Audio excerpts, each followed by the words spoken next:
Just 2 words about myself. I began working with development in 1988, so I've been doing this for 23 years. I have served in Western Samoa, in Vietnam, in Kyrgyzstan, in Turkmenistan, in the US, and now I'm currently based in Bratislava. This afternoon, I'll try to give you a perspective of what is sustainable development, where the debate is, and where some of the issues sit. I have seen in your course schedule that tomorrow Andrea and others will cover, you could say, the introduction to the topic and taking you back to Rio in 1992, etc. So the purpose of today is to hit the issue where it sits at this point in time. I changed the title a little bit deliberately. So now I'm trying to give you this idea that sustainable development is discussed because there's only one world, and we live somehow in a world of limits.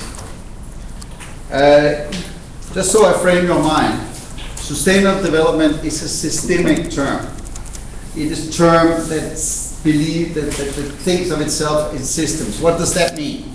It means that things are interconnected in systems, they are not linear. It means that anything that affects the system in one corner may affect the system in another corner. And then also, what is the link between sustainable development and human development? And that is that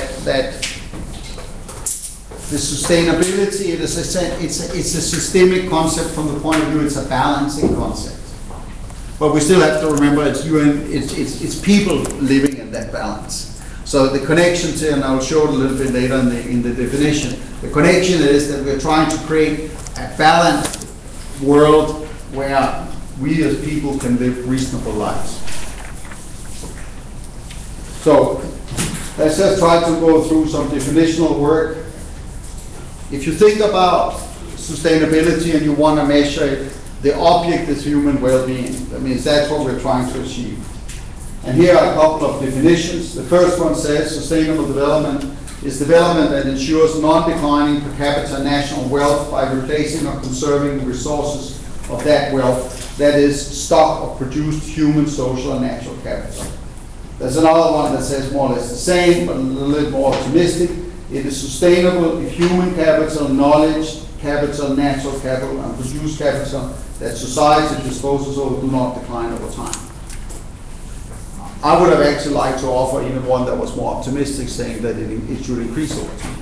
But right now we're still under the threat of this climate change situation, so we're a little pessimistic, so let's go with this.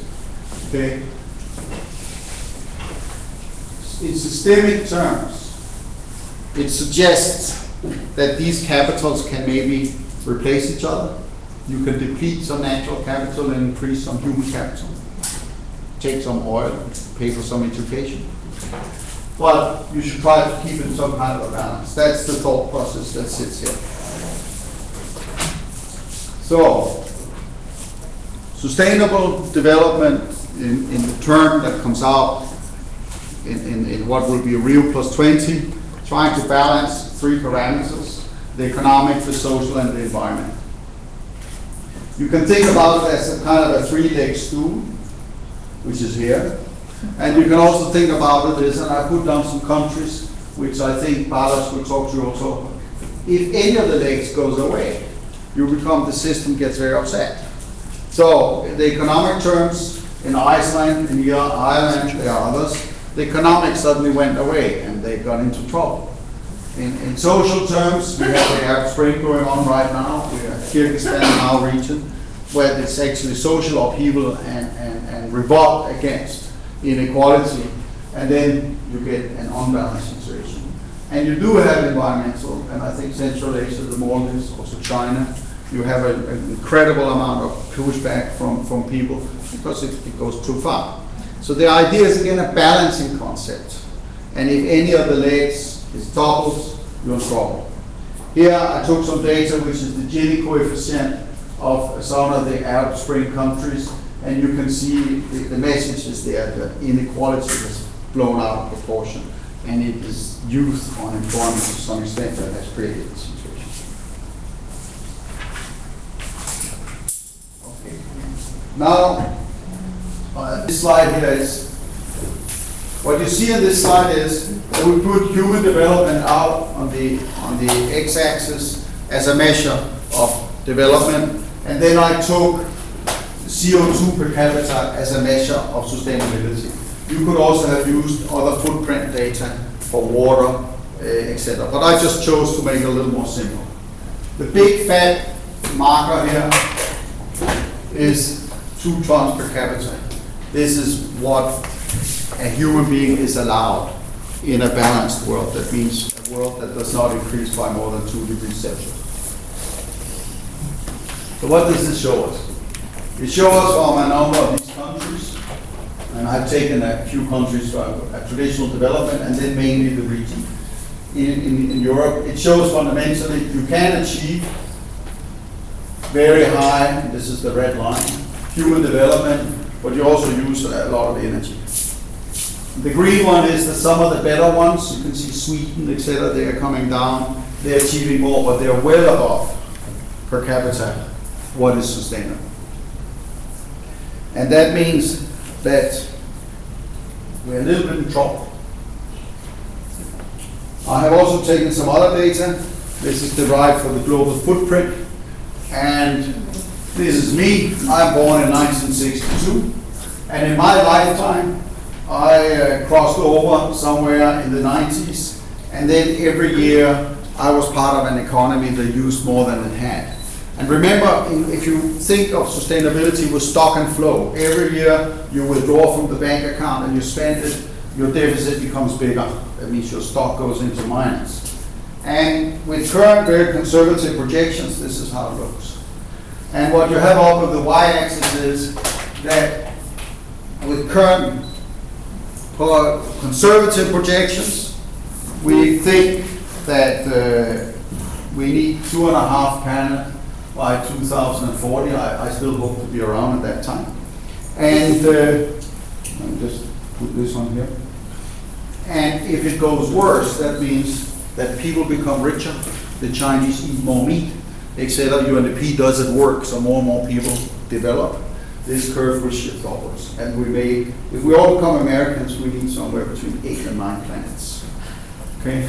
And I just flew in from New York the other day, and it is true when you walk around in Manhattan and you see these huge cars and you see this opulent culture, you realize, this doesn't wash, okay? It doesn't work. So, we have a real problem. We have a real problem. And what I want to discuss a little bit is what sits behind, if you go back up, what sits behind this development? What industrial model really gets us there? And it looks like this. This is from UNIDO or UNEP. They will tell us that as country gets richer, agriculture goes down. That's your kind of creamy color there. And then in various countries, the service sector goes up, and the industry sector also goes up or goes down, depends a little bit. Okay? So this is the traditional development picture you get. And on Danish, a country like Denmark, of course the service sector take a bigger role, and you get into what's called post-industrial. But even if you're there, even if you're here, you're still in trouble. Okay, we're still in trouble. So, what do we do? What do we do? The thesis is simple, in a way. The thesis is, the key issue, if we are where Czech Republic is, or where Kazakhstan is, etc., then we have a mix between services and industry, and a little bit of agriculture. This is your composition.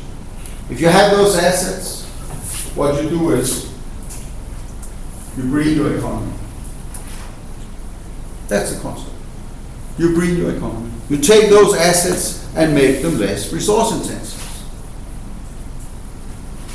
Now, any of you who live in the former Soviet Union know damn well that you enter an apartment block that was built in the 70s, and it uses energy like there was no tomorrow.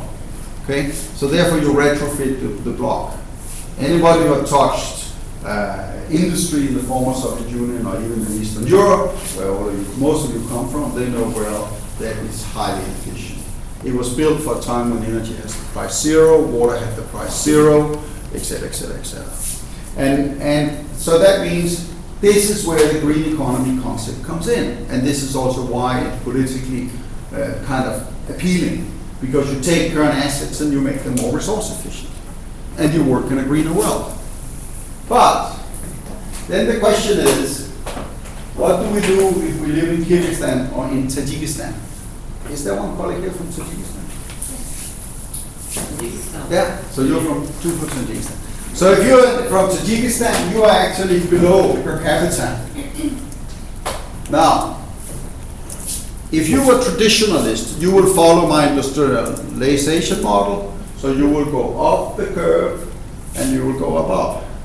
Now, because we only got one planet, and as you remember from the other slide, we have exceeded that one planet, that path is not really available for Tajikistan, because the others have crowded you out.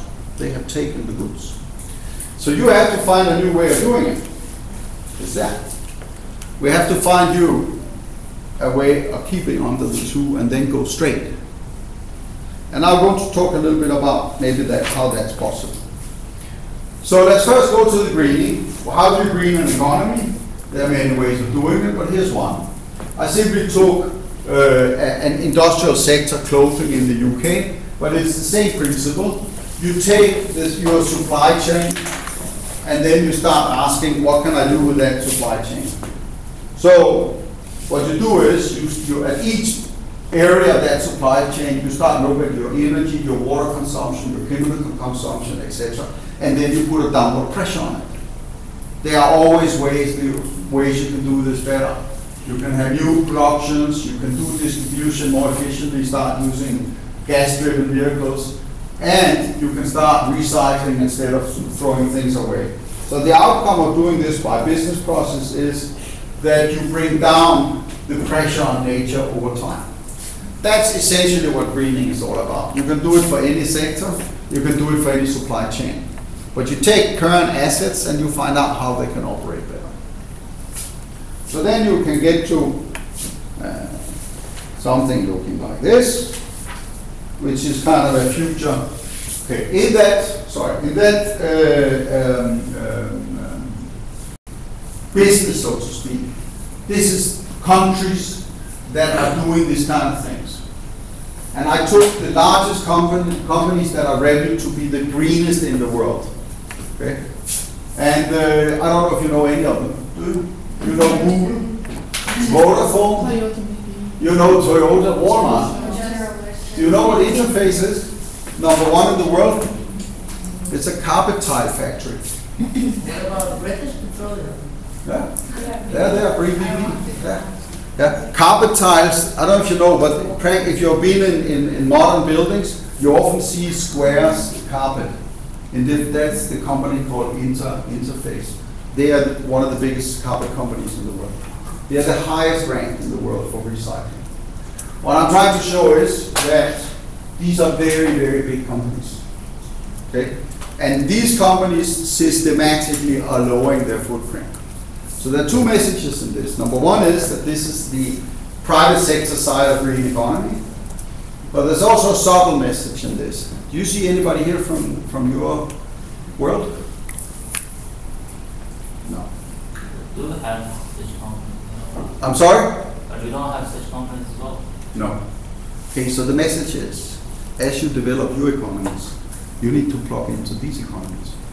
And these economies will not accept non-green production. Okay? This is again the reason why that you don't have the path. You can't go off, then pollute, and then say later go green. You, as developing countries, you have to go blue. You have to find a way of going green immediately. And that means that the path that you have to take has simply not been done before. This is our development challenge as Undp and as you as actors in the developed world. Steen is from Denmark. I happen to know that. I looked them up, but I know him also. This company here is Danish. It is a very, very large it's a chemical and medical company, medical name. They would never work with anybody if that anybody is not green, because they don't want to get their supply chain polluted. So this is a major challenge as we move forward. So when you read in the press that I, as a country, I will reserve the right to burn coal and use water the way I want, yes, but in an interconnected world, that is not very realistic. It is not very realistic. So, the greening I talked about, but for countries that are lying below, we need to invent a blue path, a path that has never been done before.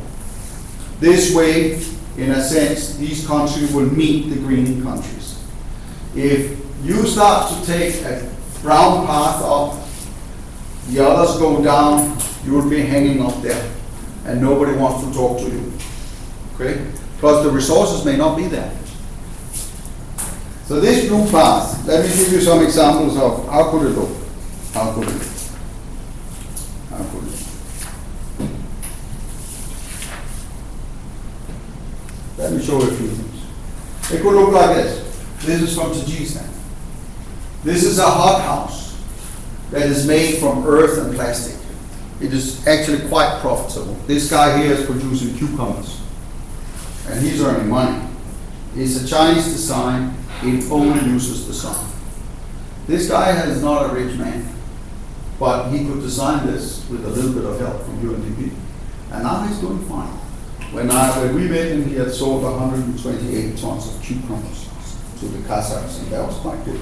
I don't know, can you see the slide here? Can you see it? This is the side of the hothouse. What happens is the sun heats that wall, and that's enough. This guy here is starting green, and he's earning money, and he knows he's doing it the right way. Okay. Then there's another one, which is these coffee producers here. If you look at the right-hand side corner, they are locked into the market the right way. They are doing the stuff organically, but interestingly, there, Christina, why don't you, okay, so they are locked into the market the right way because they are organic, but they're also getting a fair price for their product. So any producer where you can get in this way, then you can go blue in a sense. No reason to go up and go dirty and humiliate people and all this kind of stuff. There's an Albania, I took this is a real story, it's called Edipac. It is what we call a social business. It's a business that combines that people who are a little bit vulnerable, they get a job, in this case in the recycling industry. And that's again something that has to happen in order for us to deliver on the blue. Then I took, this is taken from IDP, this internal display people. And here they use a bathhouse in Georgia, I visited myself, and they can get 600 liters of hot water every day from solar, and they sell it actually for a small fee, and this way they run business. But then you can say, do we really get the money? Here is an example which is a little bigger. This is a mini hydropower from Tajikistan. We've built 22 of them already. And they really give a big GDP response in the local economies. So that works. All staying blue. But these are kind of still technologies that seem a bit low productivity, I think, to most of you. But here's one which you don't even have yourself. What is this Visa credit card you speak of? We use M-Pesa here in Africa. Do you know what M-Pesa is? No. Who said yes? What is it? It's a kind of mobile kind of payment system which is introduced in Kenya by Safaricom. Okay. And what can they do over the mobile phone? They can pay. Yeah, they can draw out money. So withdraw money And they can purchase airtime. Yeah. How many of you do banking transaction on your mobile phone today? Only in See? These guys here are ahead. These guys are ahead. Okay. Again, I'm Danish. My country is rich. There is now an interbank app to an iPhone, but this is M-Pesa. When you have access to a mobile phone that can do payments, things really, really happen. This is big. This is what's called branchless banking. There are no branches. They don't went the way of hiring 5,000 people. They don't use paper. They just use the simple fact that I have a bank account. But let me show you then what you can suddenly do. Because you have M-Pesa, it also works in Uganda. So the next couple of pictures, they come from Uganda. Okay, what you see there is the grid of a solar power station. And how it works is that here's the solar panel, and there's actually an iPad inside here. And what the poor people do is they pay with their mobile phone. So they have a wire to their house, and when they need electricity, they call and say, I'd like to have electricity for 3 hours, and they get electricity for 3 hours. These are real cases. So that means they go from nowhere to having a sophisticated electrical pay system that can be scaled to any level. They have started with, I can't remember, I think it's 8 meters of solar panel up there, and they cover roughly 10 houses or 15 houses. That is going blue with the opportunity of staying blue. And we're just beginning thinking in those ways. These inventions here are not very old. Without the mobile phone, this would never work. Okay? So it is this mix now between trying to be super modern and being primitive in a way. And this is a going blue, as I call it, is something we haven't tried before. It requires ingenuity, it requires willingness to experiment, and it requires maybe a group like you to start thinking, how can we do this? How can we do this? So, and this is how they pay for the electricity. They use the same scratch card as you use when you buy airtime. Okay? It's just that, and this is 500 units, and then you identify your mobile phone, but instead of 500 units airtime, it is 500 units electricity. This stuff works. Okay? This stuff works. And you can imagine if you can do it for electricity, you can buy more, you can then have a refrigerator, you can have an electrical pump. As a poor person, there's a lot of study behind this. What we have found out for the poor is 2 things. Number 1 is they can pay, but they can't pay all the time. So therefore, if they do it with a mobile phone, they pay when they can. And secondly, the most important you need, and this is true for any person who's trying to lift themselves out of poverty, you need access to reliable power. If any of you have tried to live in societies with unreliable power, then you know how bad that is. Not only you don't have it when you need it. Do I have somebody here from Nigeria? Yeah. I think occasionally there's a power cut in Nigeria.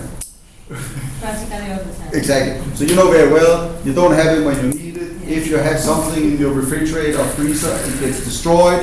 When you try to run a business, you can't use your business stuff when the customer comes in. It is fatal to have that situation. So if you have a combination that when you buy, you get reliable power, you sit in the winning formula. And this stuff here is green.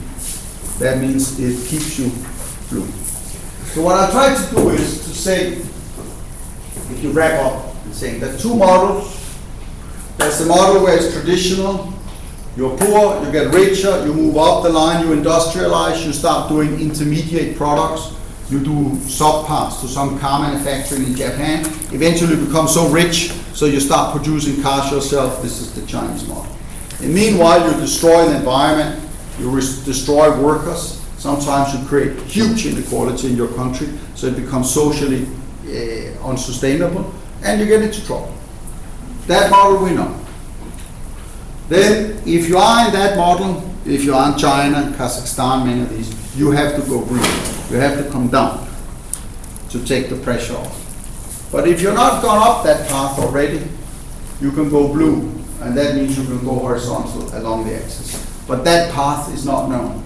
That means you have no country in the world that has done this before. And that's the biggest challenge to us as a development agency. But remember, we're talking about people, we're talking about what people value. This is about human development at the end of the day. It's not about having a wonderful economy that doesn't use oil. It's about you and me living the life we value. And I've used a symbol which our consumption model is the middle class in the West. That means most people in the world aspire to the middle class in the West. What is that? A little bit of a place to live, a house, a car possible, like to travel a bit, like to have a computer, etc. Now, this is one product everybody aspires to, a washing machine. Everybody in the world who has seen one wants one, because it really helps. Okay? It really helps.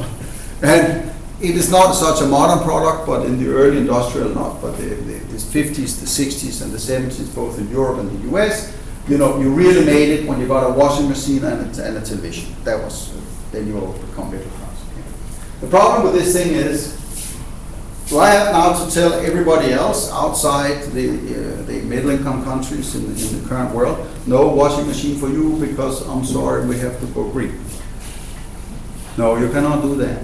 It's unrealistic, plus it's unfair. Okay, it's unfair. You cannot deny a person who lives in Kyrgyzstan where I've served, say, sorry man, I mean, we did all the washing machine and the car, so there's no room for you. This is not right. So the challenge is not to say no to the washing machine, but the challenge is to go blue with this thing here. So what is it that we need to do? We need to recycle the damn thing. That means it has to be designed in such a way so it can be recycled. We need to make sure that the electricity it uses is green. We need to make sure the water that it uses, as little as possible, comes from a water source that is renewable. We need to make sure that the detergent we put inside the washing machine is biodegradable. That world exists today, and it is possible. So therefore, our job is not in sustainable development to say, sorry, poor guys, you were late, and therefore you're out of the game. That's not the message. But the message is that we will find a way of making sure we can all have a washing machine.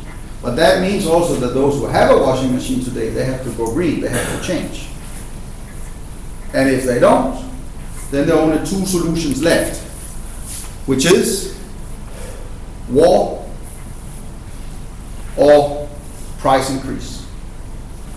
Because if the guy with the washing machine do not go green, they have more purchasing power than most of you in this room. And that means price inflation will make sure that the poor, not necessarily you're poor personally, but you are in countries where there are poor people, the poor will have no access. In this country we're in, I postulate that a dog has more purchasing power than most of the people I know in certain countries that I survey. They will get protein first, they'll get water first, they'll get access to a doctor, etc. So as there will be resource scarcity, inflation will kick in and the vulnerable out. This is a world that we do not want. And it's not a sustainable world. But that's what this is about. Then there are problems.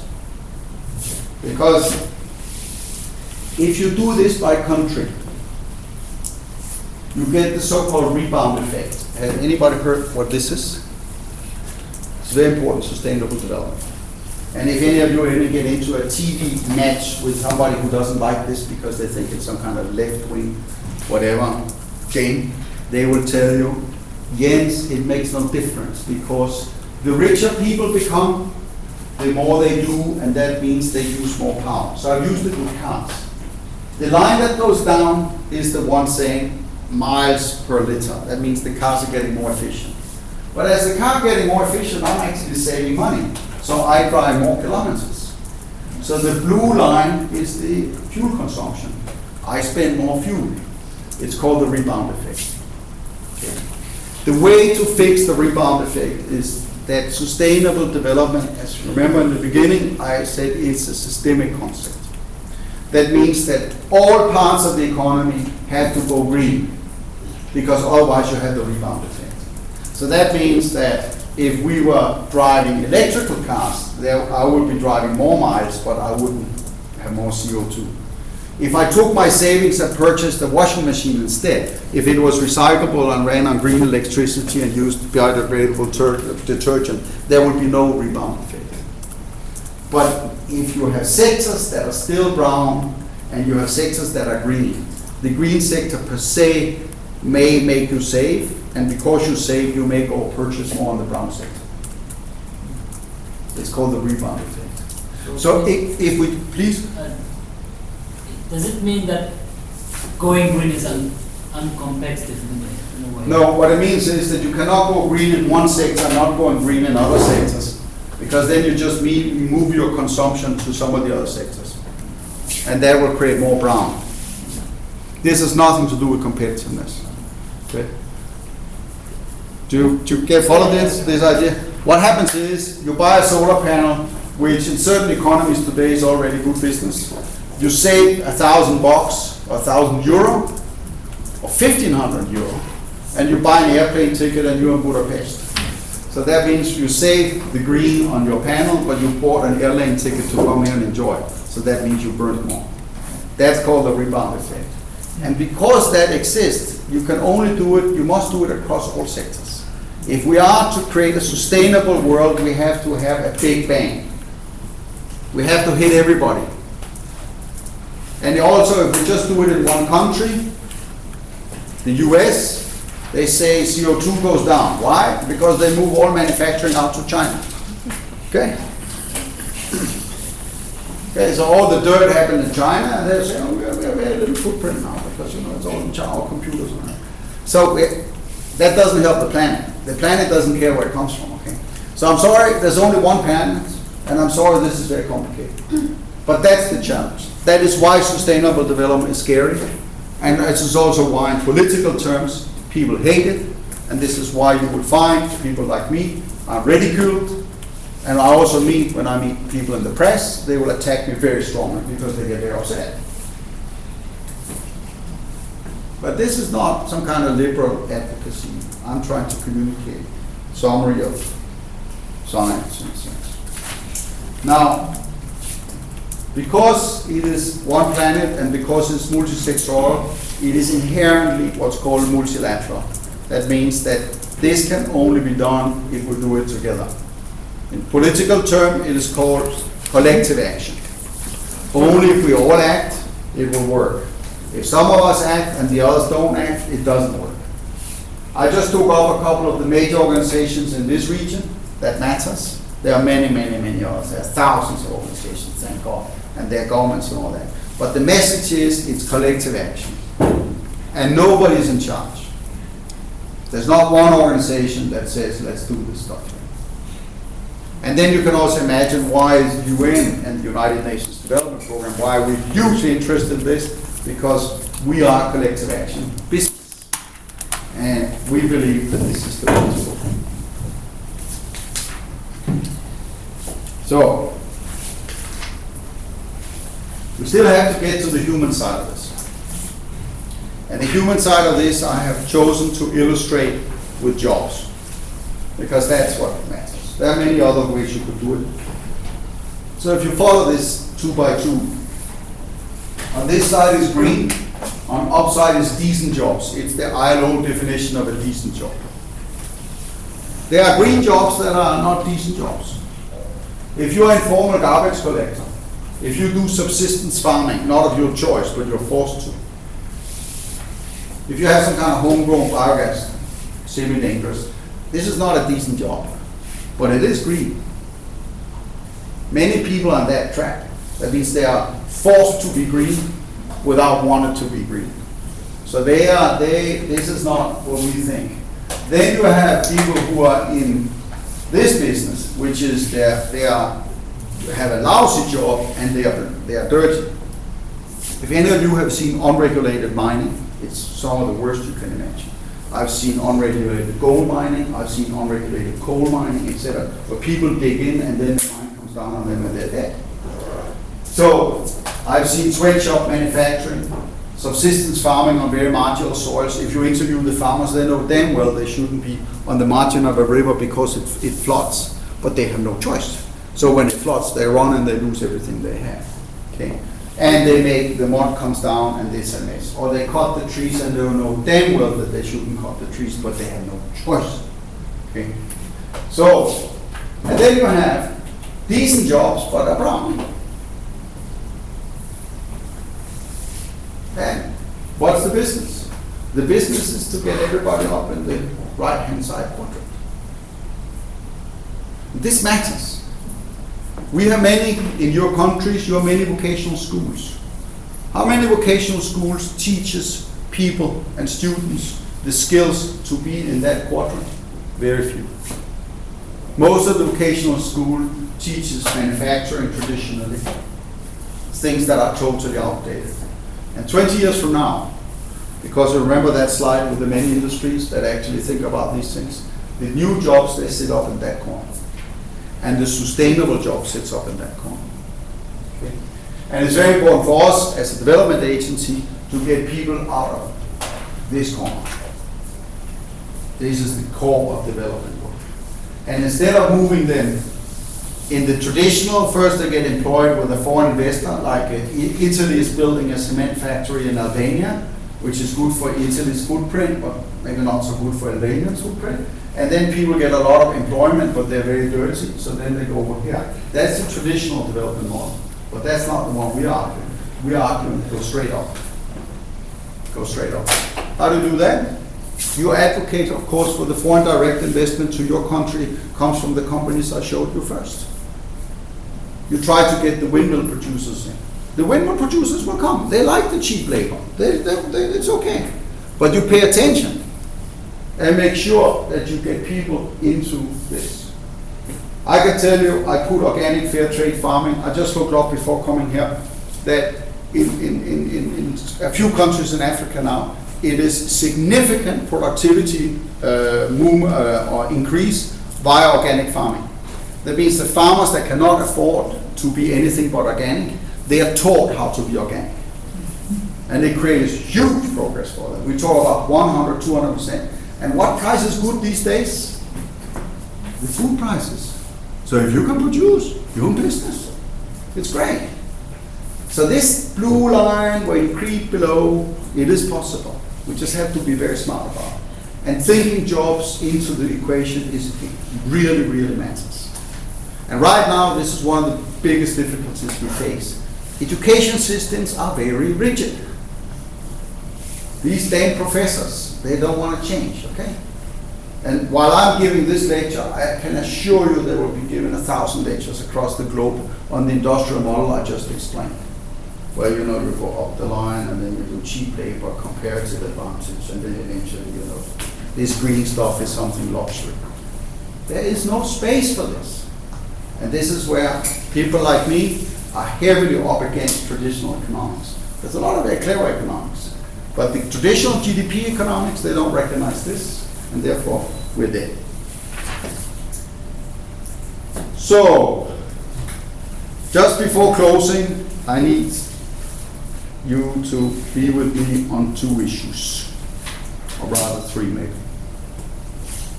Number 1 is, I want to introduce you to the world of strong sustainability and weak sustainability. Very important parameter.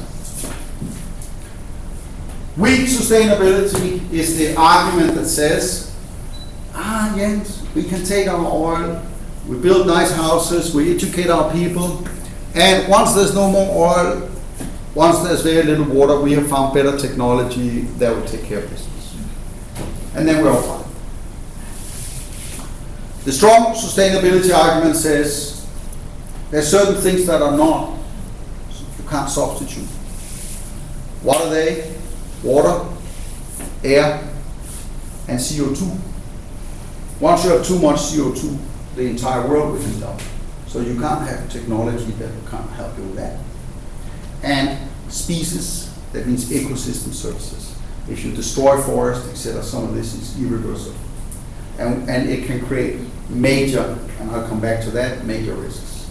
So the general world used to believe in weak sustainability, but increasingly as people get more, think it more through, they start understanding that strong sustainability is the only long-term solution, because there's only one planet. So if you think that there's not one planet, eventually you run up a debt which is so big. And the Earth will not go away, for sure, but it will create risk, and I'll come to that in a minute. So, and then I try to say, from an advocacy point of view, they play out a little bit different. And the green economy comes from weak sustainability.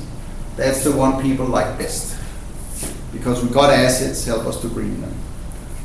But we are saying, as a development agency, strong sustainability is going to win, and therefore we are trying to take the most vulnerable groups and put them on that path directly, and then see whether we can win that.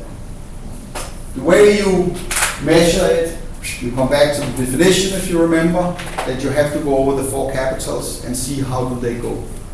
If you deplete some natural capital, do you go over the edge? And do you get human development? If you look at some of the economies, oil economies, what do? They invest heavily in human, heavily in buildings. But once they run out of oil, do we think that they can run their economy on that? Right now, no. The green one is more like the footprint. You measure the carbon. So this is the definition. And why I bring it up here is that you have to think about weak and strong in connection with the definition. The weak is that these things can be replaced by each other. If you deplete all natural capital, you have produced capital. That's the argument. When we are no more oil, we got technology, we don't need it anymore. Then some people take it to the extreme. When we have used the planet, we actually have a big rocket and we can fly to the moon, which I actually think is a very good picture. I find it personally quite unrealistic. But they got it right, that you actually will have to leave the Earth to survive as a species. So there's no doubt over time, in my mind, that we will gravitate towards stronger sustainability. And that means from a visionary point of view, countries should aim for strong and start weak, so to speak. Or if you are a developing country that is below, you should aim for strong and stay strong. That means you should stay below. I'd like to close out because what is it? You remember that one planet we started with and all that. The problem is that if we, in our collective effort, do not stop using the planet we have beyond its carrying capacity, and if we keep increasing CO2 stock in our effort to burn fuel, what will happen is risk will occur. So here's some of the risk. Climate change adaptation. If you live, I used to serve in the, I mentioned to say I was in Samoa actually a couple of years. I have seen islands that are only 3 or 4 meters high. Even on the current situation, once 100-year typhoon will come and go over them. But what they do is they tie themselves to the palm trees. And there's only be 1 or 2 waves, it's okay. These islands are gone.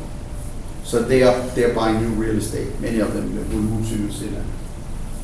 As I mentioned to you, there will be variability. So that means inflation will happen. And food prices is going to be probably the one that will be the most clear. And food prices will directly end up so certain people will be denied food and they will die. And we're going to see more of this. Okay? But there can also be access to energy. If we collectively do not find another way than using current energy mix, some people will never be able to afford it. And that means they'll be kept in poverty in countries. There can be pandemics, because with the climate changing, diseases move. The one we are watching right now is malaria. It starts encroaching in certain areas. And if you get hit by a disease in a place where you're not used to, what happens? A lot of people die. Okay? So, and then in all this, because it's collective action, if we then have corruption, some people will cheat. Eventually they'll cheat themselves, but they will cheat. And that means we cannot manage collective action if we don't get a control over corruption. Because then you say, oh, you know, my factory is green, but you paid somebody else. You will say my product is not using all this water, but you paid somebody else. And so therefore corruption is going to be a major driver in creating a sustainability world. We need to stamp it out, and that's a big discussion. So, what are some of the things we can do? The main thing is, if you want to create a resilient system, system theory says diversify. That's the systemic theory point. So if it's energy, have an energy mix. The other thing is recycle. If you have something close to you, or if you're taking the time to bring it into your country, instead of buying more, you just recycle what you got. This carpet company that I mentioned, which is #1 in the world on the sustainability, they recycle and reuse 84%. And this is hedging for them. When the oil price goes up, they don't go up because they know how much their carpet costs, they know how much the raw material costs. Okay. The other integration with other resilient systems, it means translated, safe cross-border energy and trade. If you don't have it, you can buy it, or if the neighbor has wind and you have sun and the other guy has hydro, and you all connect, you're all good. It's again back to this collective action stuff. Okay. And then finally, we need standards as common goods.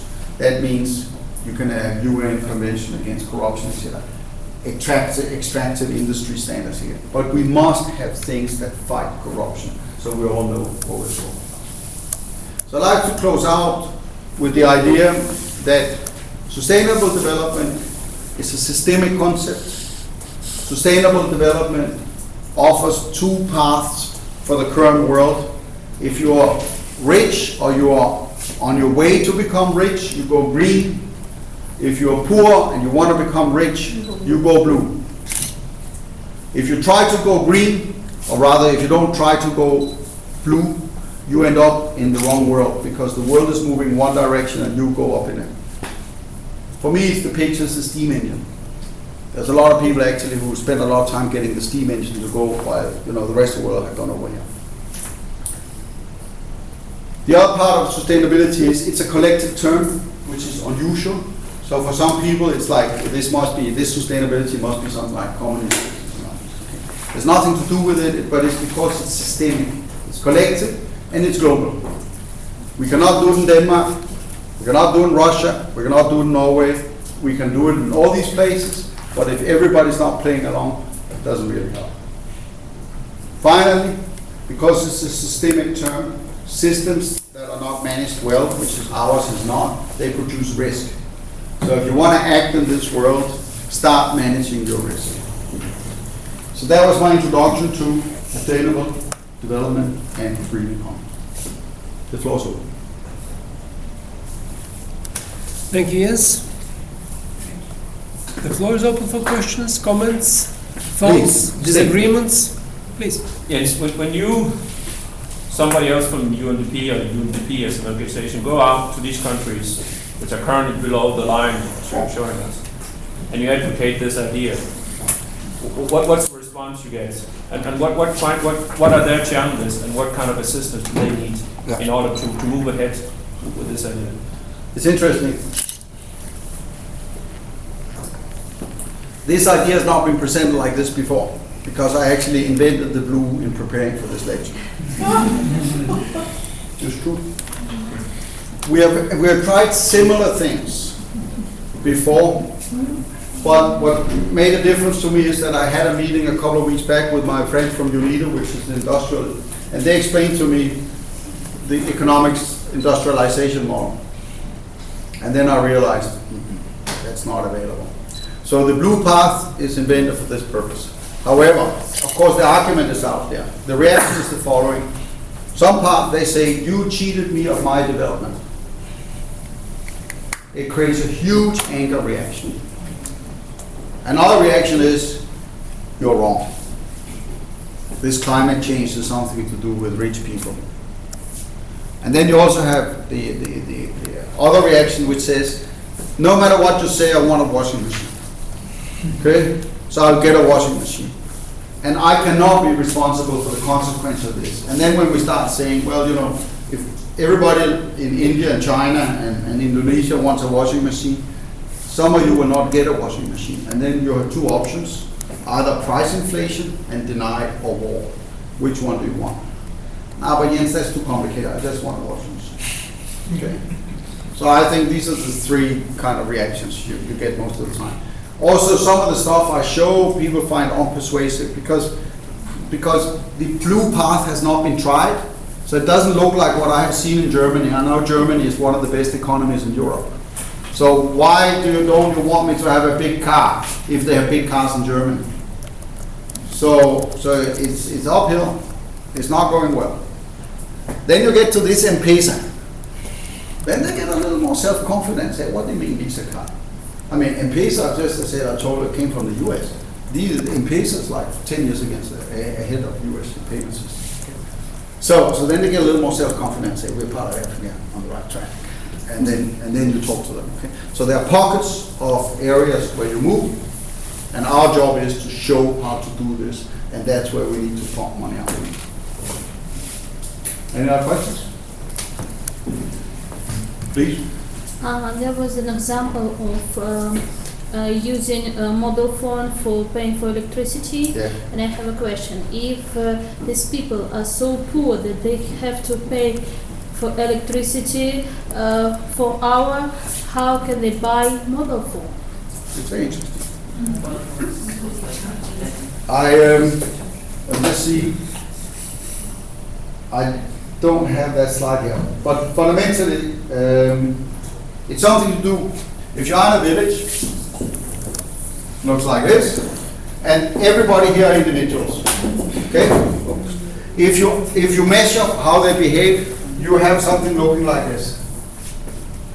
And then if you add time, you will find out this curve does like this. The reason is poor people are not poor all the time. And you know how they buy the mobile phone? It's like you also, where are you from? Russia. Okay, in Russia you can also buy a phone with a little, where you buy 100 minutes. Okay, when you run out of minutes, you don't use it anymore. And then when you have money, you buy again. That's how. And the mobile phones are really cheap. So the phone company makes sure that, I don't know, maybe you pay $1 for the mobile phone, and then you buy a plan. When you're out of money, you're out of money. The poor, as long as the poor do not have a constant out of pocket, they can afford a mobile phone. And the advantages on the mobile phone is extremely big. You get closer to market. And remember also the objects of what we're trying to achieve is human well-being. People really like a mobile phone. Okay, they really like it. So therefore, with the money they have, they will buy. And they should. Mobile phone penetration in Africa, even the poorest places, is very high. Sometimes there is one mobile for a village or two mobiles for a village, and that's enough for doing what. And very often, if it starts like this, after 5 years, the income impact, because they use it to call on prices, they have a direct GDP impact, and that means there will be more to that village. But you're right. It's astounding. Think about all the copper wire they didn't put in. Okay? Think about all the black, big, old telephones they didn't purchase. Think about very soon they will get 3G. In some African countries they have already. The minute you have 3G, you have the internet on your phone. It's just around the corner. So think about what that will do. Already the GDP impact in Africa with high level of mobile penetration is significant, and so it is in our own countries also. You have areas of Russia where the penetration will be low, it will have negative GDP impact. Please. Concerning mobile phones, what about the equipment of mobile providers, the Yes. influence of this equipment to the environment? You're right. Coming back to this concept that now the case I know it's LM Ericsson. Because So- they maintain all this equipment in everywhere, they have these antennas. So if the equipment is supplied by green electricity and it is recyclable, then we're getting somewhere. And that is quite feasible. That's quite feasible, but we're not there today. And by the way, the power that they use is very little.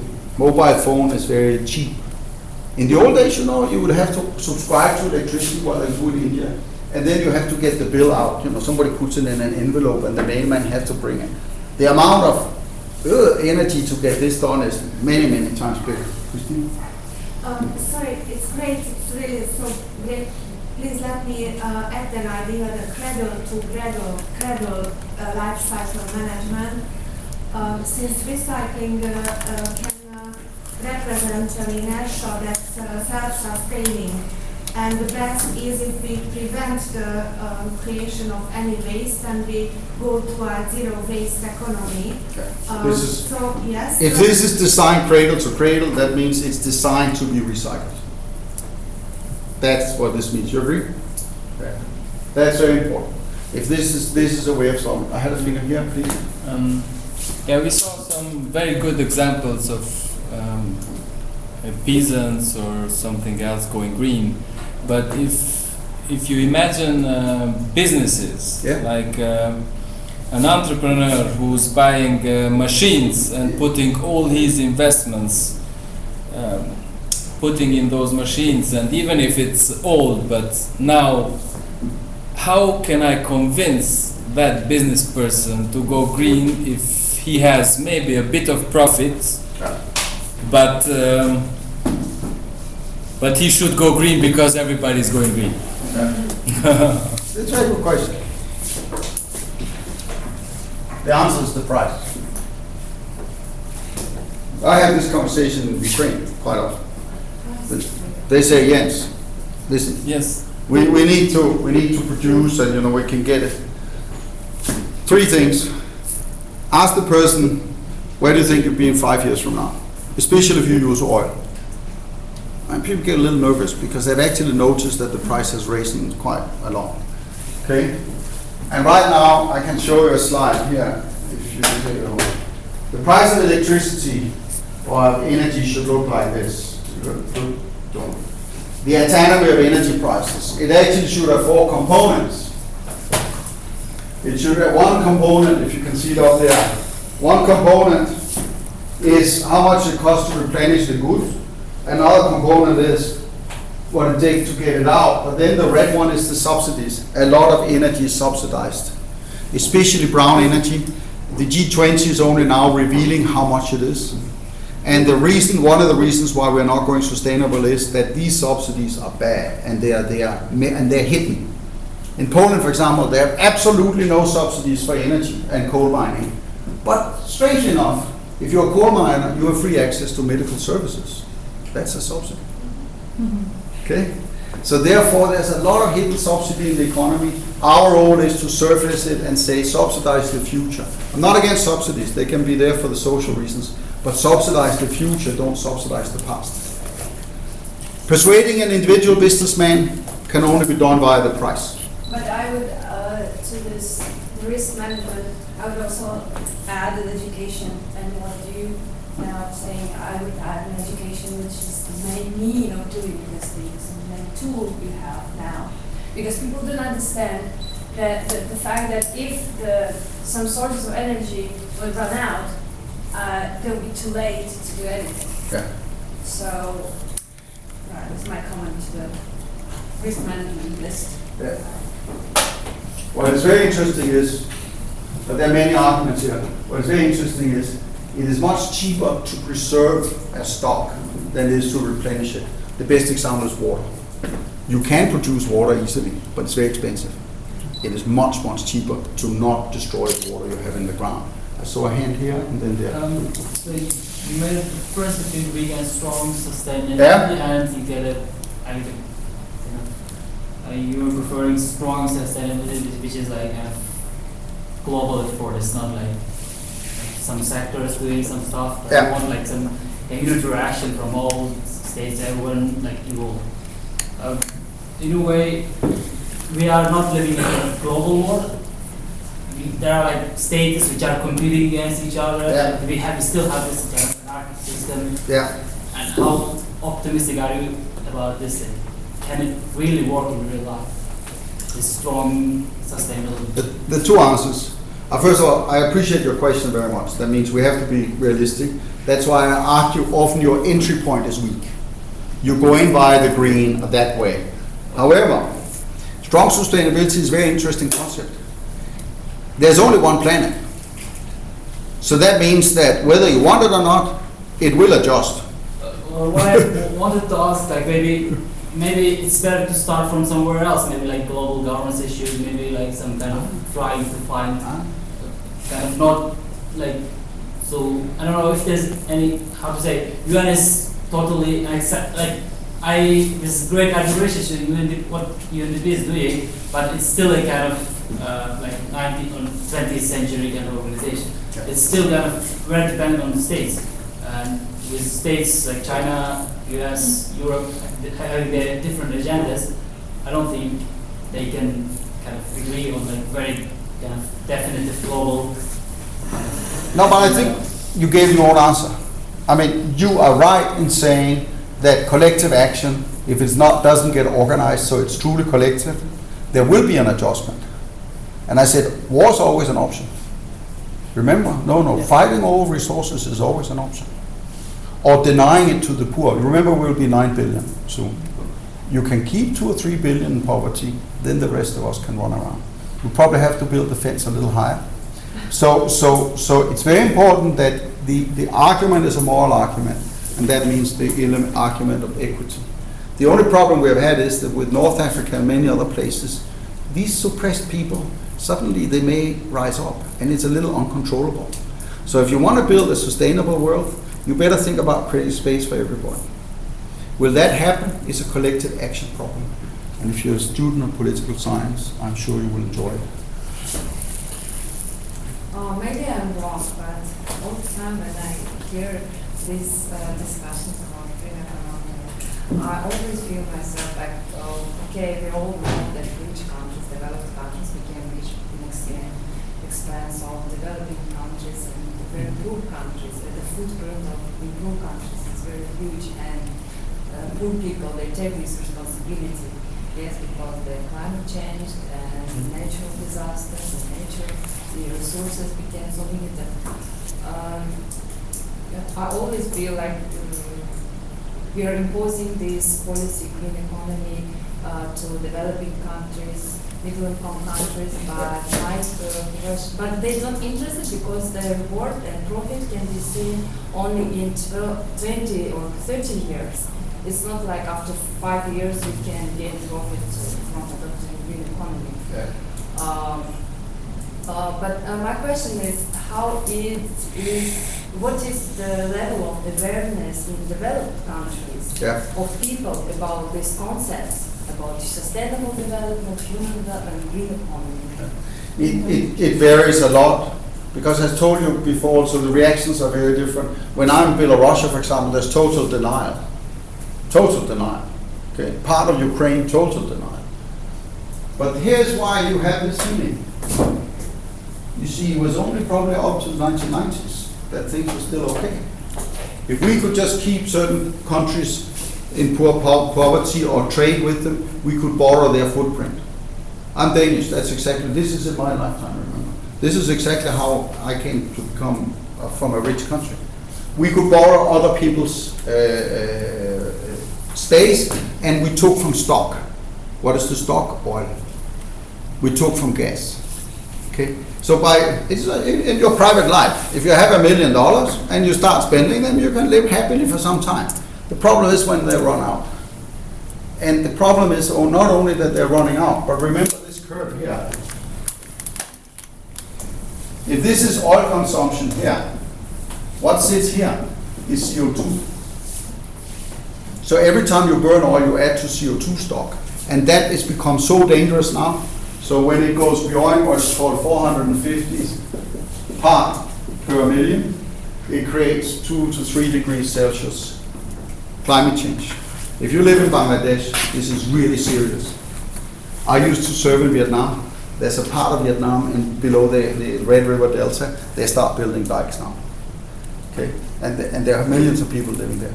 So the problem is that because we cost what we can carry, we are denying our children the same development we took.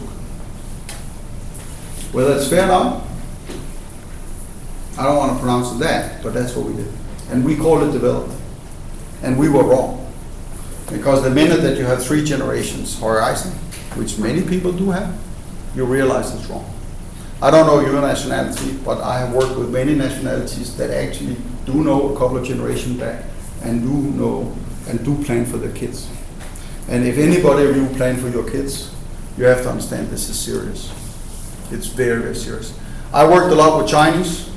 They, at the political level, they have this much better down than, for example, US. But there are many people who feel this is nonsense. I want to get on with it. So you have all the problems in collective action.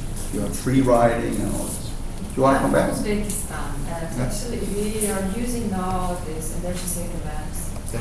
They are becoming popular, but we didn't think about how to utilize them and discredit them.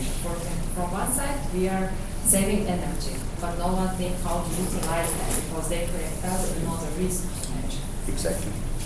So this is like two sides, and I don't know, do we do right thing or more worse thing? Actually. No, but it's a special variation over the rebound effect. You take a bulb which has a bit of mercury in it, and then you save electricity, and then you throw it out and create mercury. If you recycle them, you didn't have a problem. The sustainable development is systemic. If you only do one corner, it won't help you. And in Uzbekistan, a country I know well, no, you're not doing the right thing. And I will actually be traveling there and work with your government on the green economy, probably in the fall. Because there's only one way of doing it, and that is to try doing it comprehensively. Okay. And this is new. We used to think about sectors. I'll do the transport sector and the energy sector and the gas sector, education sector. And suddenly we have to do across. And then people say it's too complicated. Actually, just last month, when we completed the research in my workplace, where I work for Center for Economic Research, we just implemented the project on green economy. We completed the policy paper on green economy and the usefulness opportunities for Uzbekistan. Yeah. So now it's becoming more. Yeah, no, I think you guys peeked over to South Korea, among other things. Yeah. First of all, very thanks for your enlightening presentation and this innovative idea of numerous IP of the Blue Path. When I was listening to you, many ideas flashed through my mind. Only 5 years ago, I would be a complete follower of the idea that there is a developed world, they created a path for us, and it's only a matter of how the developing world is catching up with it. Yes. So it's already a path which is prescribed, which is known, which is tested and easy. Yes. But when you made some examples, it very much reminded me this South-South cooperation initiative. Yes. It's where developing countries themselves, in the innovative and creative way, in their scarce resources and some limitations and this imbalanced economy and other areas, produce some really standout examples which can be borrowed across the countries, of course adopting. So it's a new breakthrough idea, but I believe that in our world we already have great examples of that. Yeah, no, but you're absolutely right. Sorry, how do we control the time? That's a good question. We don't control it. Okay.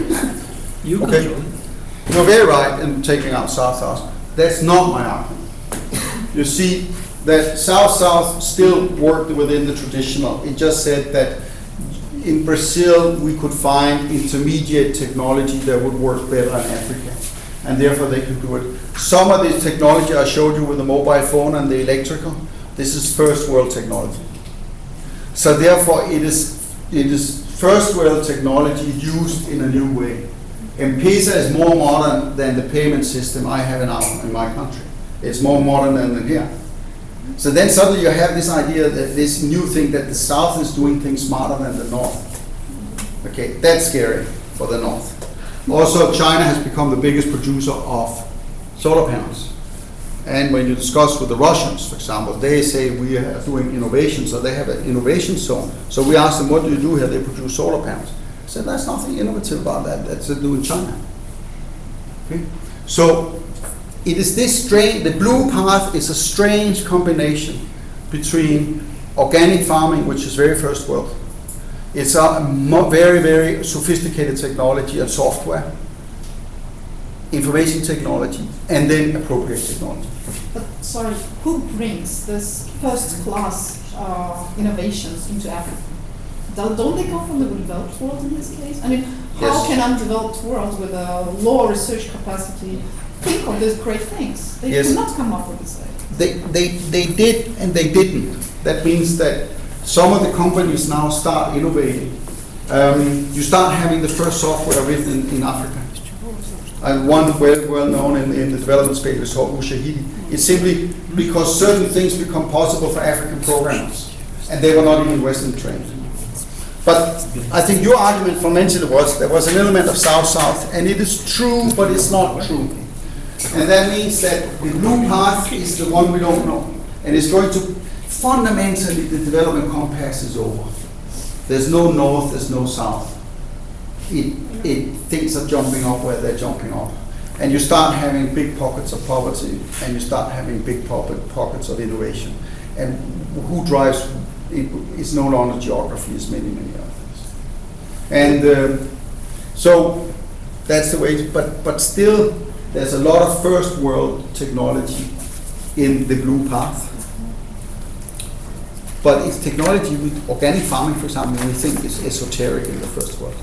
We like chemical farming. So it's a very strange thing. I would like to have some additional question.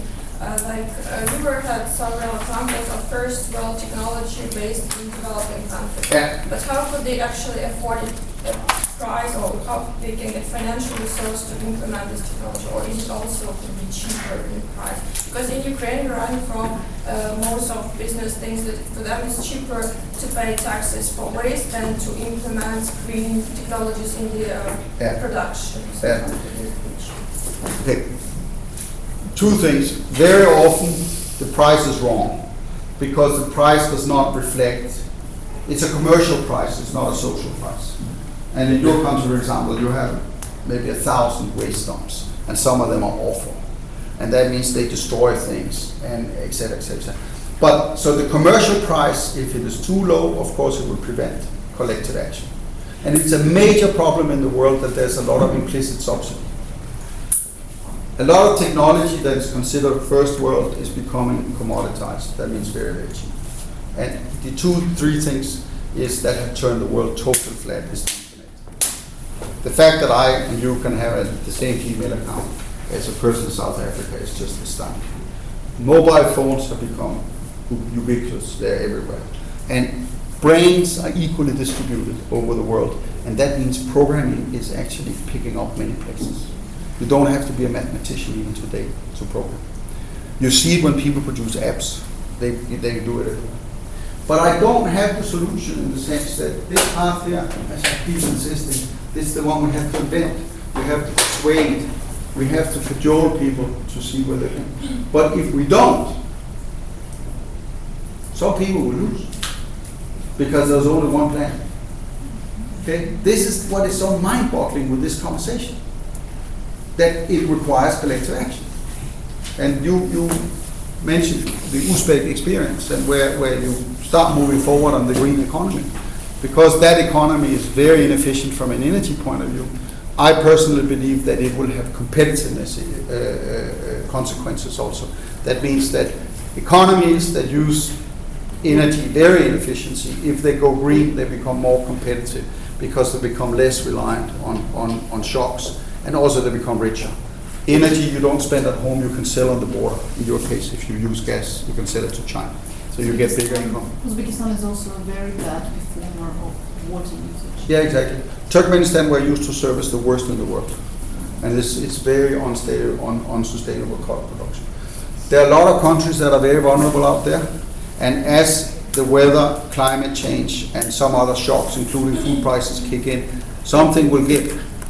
If they do not go sustainable, those countries that are not taking that path will lose. Okay? While you were concluding what sustainable development was, you emphasized a lot on the fact that it's systemic, yes, it's collective and global.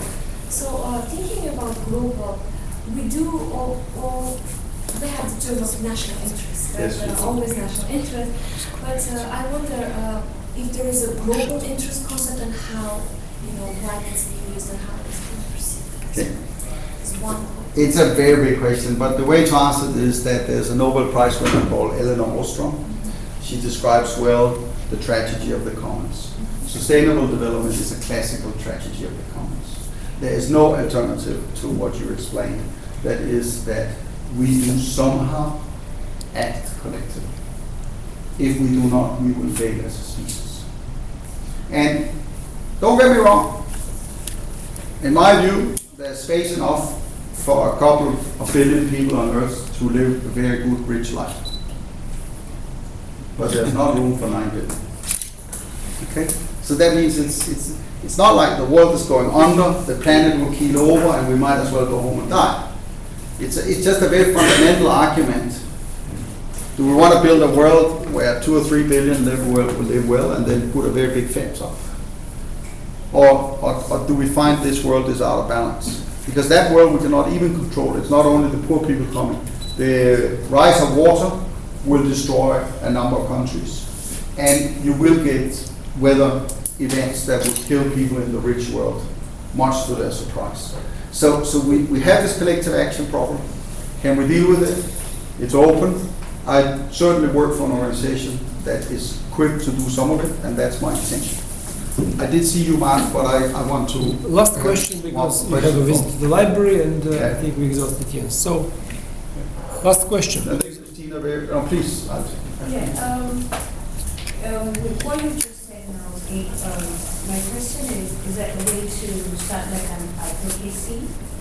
That it's through advocacy that we not have NDGs and all the countries sort of agreed on that. So is it possible to have something that would cause all countries to agree on the blue path and the green path? Right now the debate is dominated by energy and climate change. So I'll use that example. But your question is very perceptive. The answer is yes, and here's the state of play. There's in the global discussion now, the Millennium Development Goals may most likely be replaced from a period 2015 to 2030 by the Sustainable Development Goals. 3 goals are already being discussed. That means universal access to energy. And this is energy that is sustainable and which is, I can't remember what they use, but it's a term that it's available all the time. And affordable, yeah. But it's that. There is 30% renewables in all countries in the world by 2030. And the third one is something caught in CO2 emissions by 2030. I think 20% or 30%. And they will then be held up as Millennium Development Goals. And for the first time in the world, in the history of the world, these goals will also apply for the Western world. Okay? And this is why politically, they may never happen. Okay, you sit in some of these countries and they say no, because if you are very strong militarily, etc., you can be tempted to say, not really. Okay? So there's a huge collective action problem, but they are underway. There will be a huge debate. My view is that they will actually be approved, because countries, especially China, they have figured this one out. You see, for 1.3 billion Chinese to be middle income, that means they all need a washing machine. Something has to give. And the Chinese have found out that we cannot take the European path. So that's why they've become the biggest windmill, the biggest solar power, the biggest of everything. They pollute like hell right now, but they have become the biggest electrical car producer also. Because they realize we have to find the blue way. We have to go green. They're simply not space. So this is happening. I'm hugely optimistic about that. And working again for an organization that finally goes global, I find very exciting. Because then everybody has a claim on each other, and that also shows that the compass is gone. A person in one country can say, yeah, but you US, are you achieving the Millennium Development Goals? And then they say no, because we can't afford it. It's like, excuse me? Okay, it shows, it will set the conversation in a total different way. And it will allow each person on Earth to be equal. That's why sustainability is something to do with equity. Something, I didn't argue it strongly, but it sits there in that argument.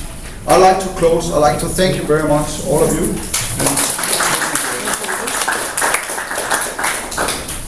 Tomorrow we'll continue. Actually, during the entire course, we'll be coming back to those issues. Now you have the